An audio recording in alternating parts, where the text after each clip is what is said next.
Hi everybody. Welcome back to the ABC General Hospital Spoilers channel.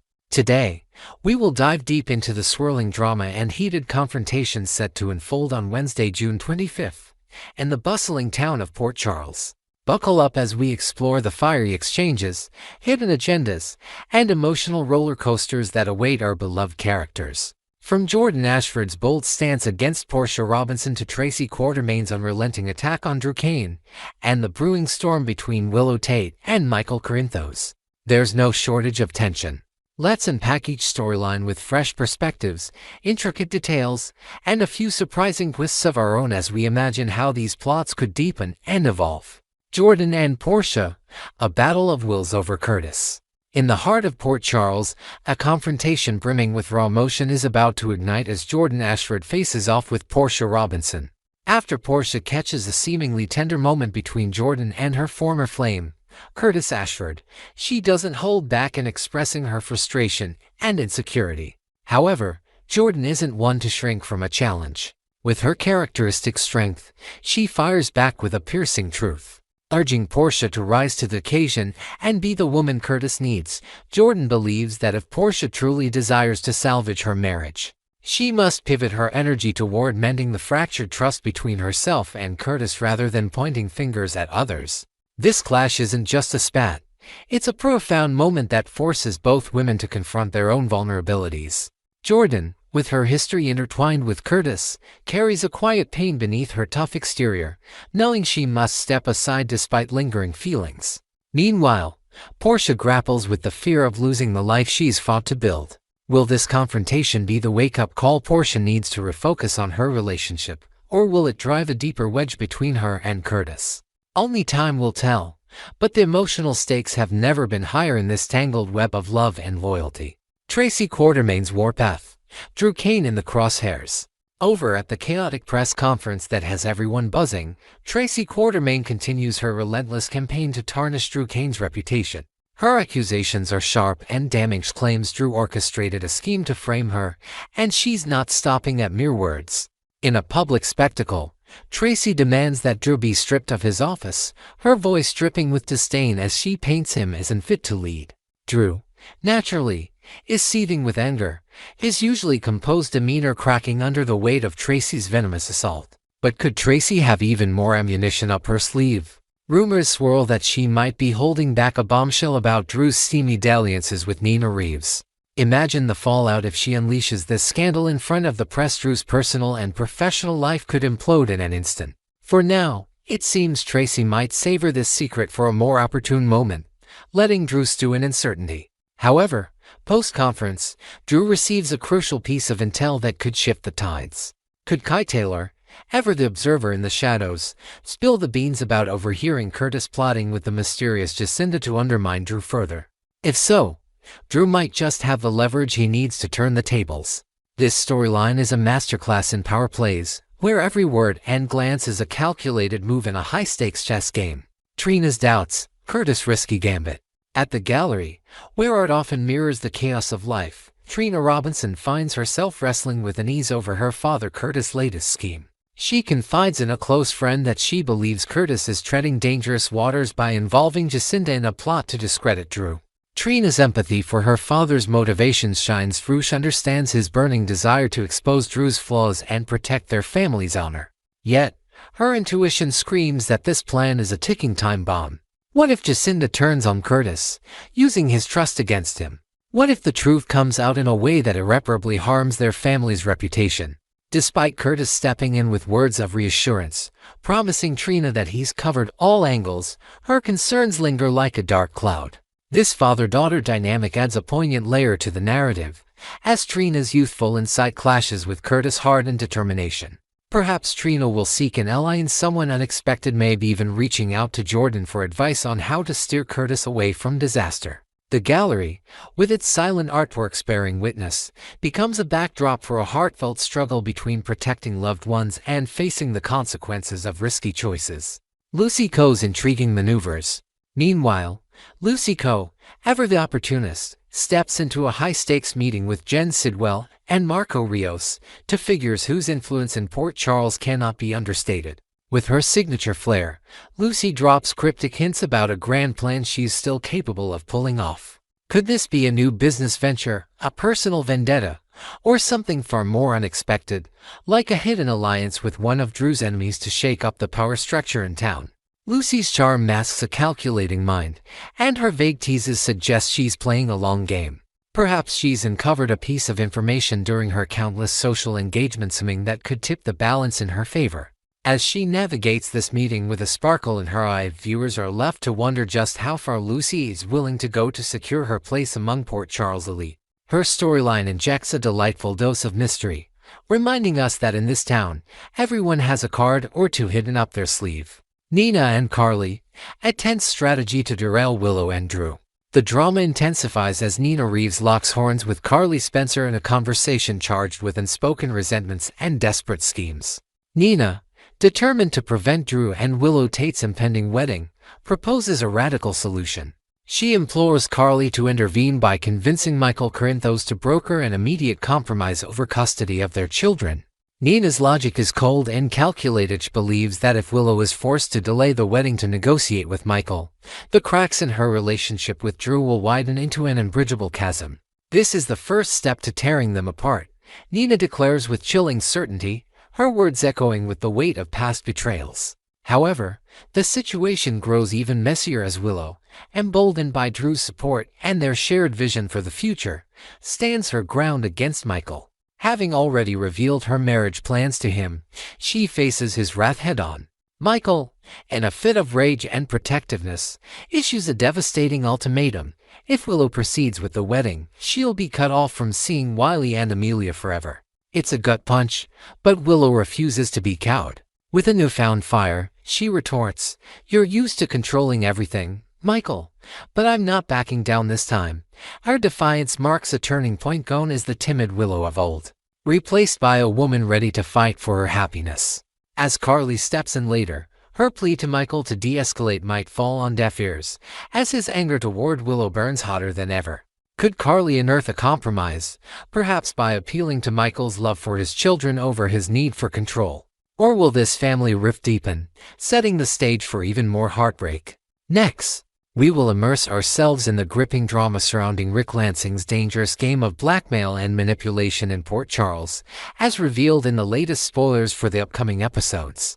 With secrets tied to Christina Corinthos Davis' near-fatal actions against Ava Jerome, Ric holds a powerful card that could unravel lives, including those of Alexis Davis and Elizabeth Baldwin.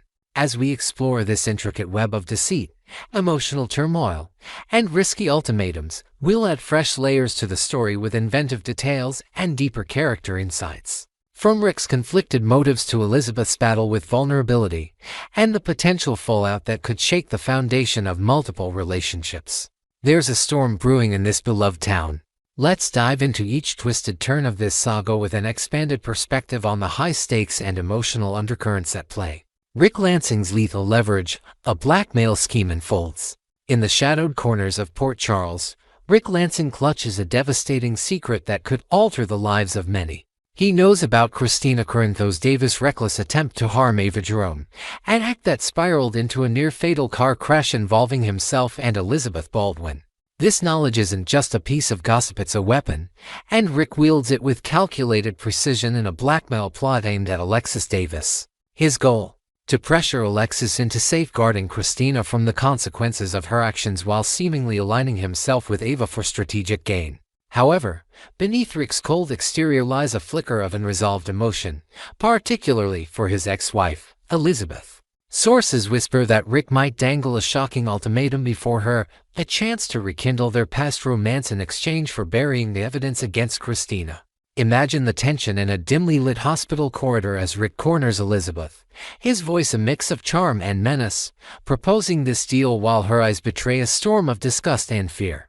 Ric's history of manipulation casts a long shadow over this offer. Will he play on her current loneliness to sway her, or has he underestimated the steel in her resolve? This isn't just about power, it's a personal gamble for Ric, whose lingering affection for Elizabeth muddies his ruthless agenda. The question looms, will he push too far, risking not just his scheme but any hope of redemption in her eyes? Elizabeth's heart in turmoil, vulnerability meets resolve.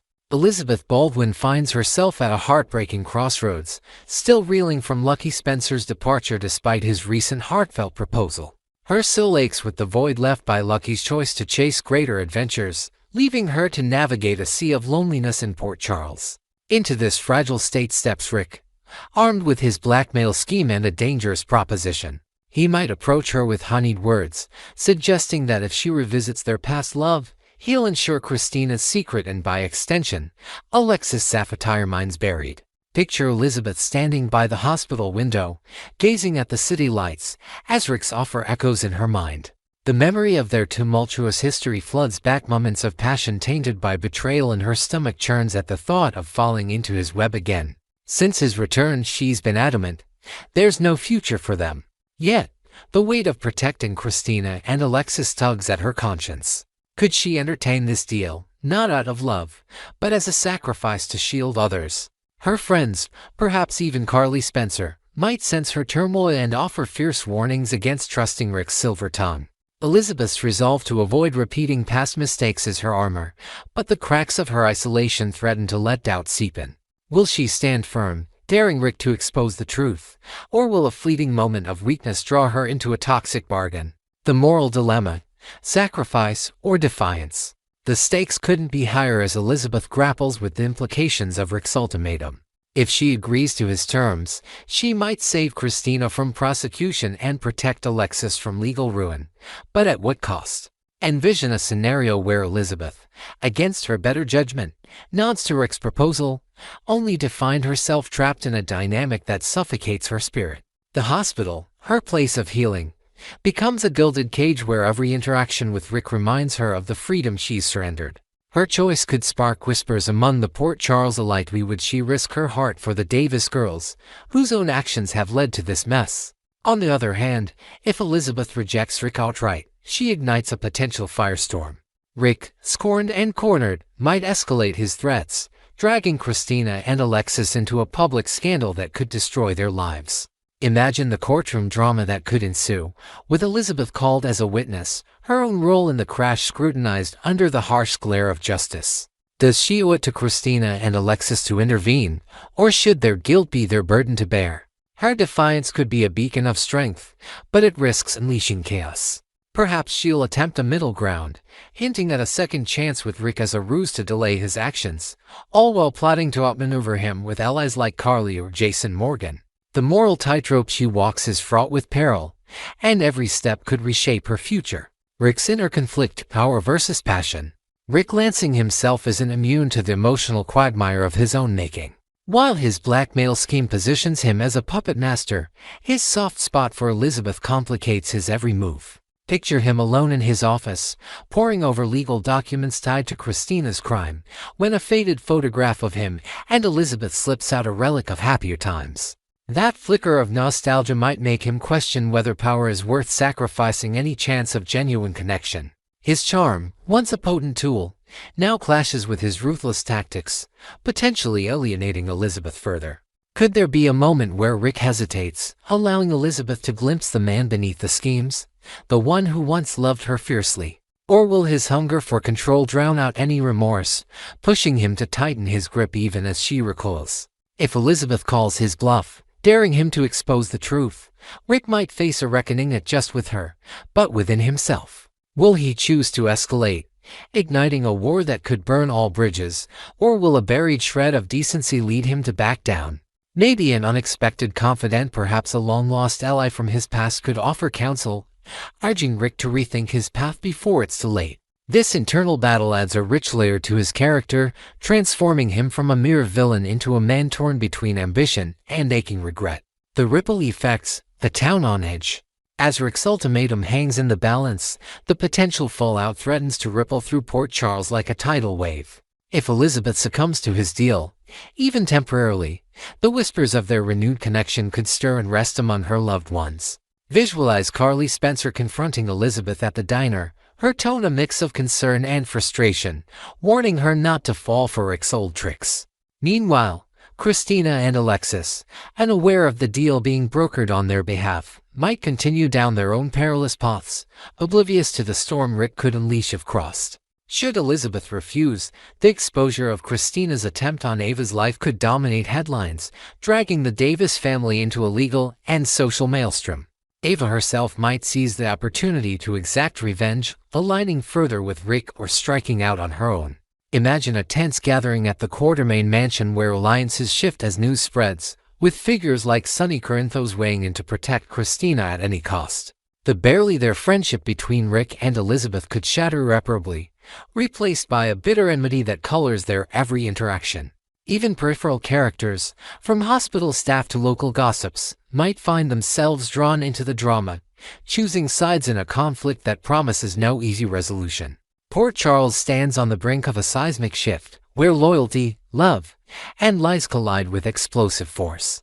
Next, we will delve into the jaw-dropping aftermath of Judge Eva Heron's controversial ruling that awarded Michael Corinthos full custody of Wiley and Amelia Corinthos, a decision tainted by whispers of corruption involving the enigmatic Jen Sidwell. Fans across Port Charles are buzzing with theories about why Sidwell would orchestrate such a payoff, and we're here to unpack 3 compelling reasons behind his actions, each layered with fresh perspectives and imaginative twists.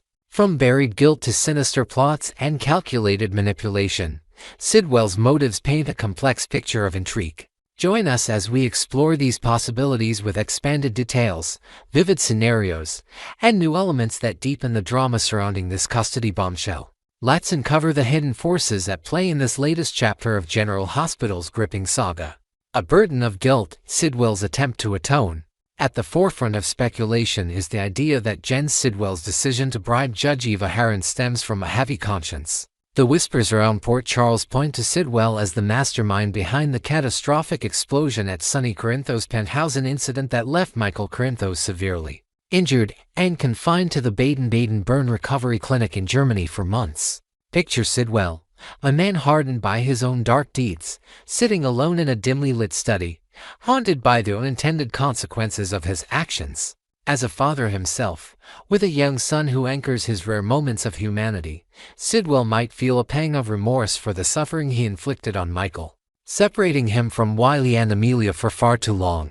In his mind, ensuring Michael gains full custody could be a way to balance the skull as a quiet act of amends for the chaos he unleashed while targeting Sonny. Perhaps he even imagines a future where Michael, reunited with his children, might unknowingly offer Sidwell a sliver of forgiveness through the joy of fatherhood. But in the murky world of General Hospital, can guilt alone explain such a bold move, or is there more beneath the surface of Sidwell's apparent contrition?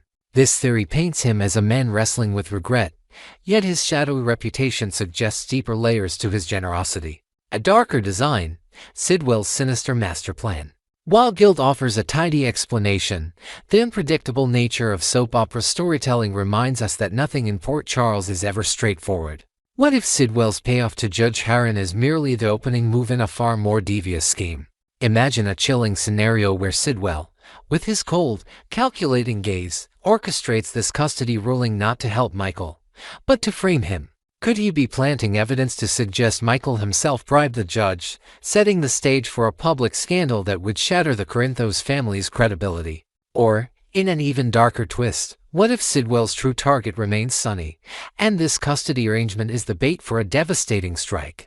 With Wiley and Amelia now under Michael's roof, Sidwell would know their exact whereabouts, turning the children into unwitting pawns in a potential attack meant to cripple Sonny emotionally. Envision a tense night where shadowy figures lurk near Michael's home, their intentions unclear but ominously tied to Sidwell's whispered orders. Perhaps he's even enlisted a trusted henchman to monitor the children's routines, waiting for the perfect moment to strike. This theory casts Sidwell as a puppet master, weaving a web of deceit where every act of apparent kindness hides a venomous intent, leaving fans to wonder just how far he'll go to destroy his enemies. Playing mind games, manipulating Drew Kane through chaos.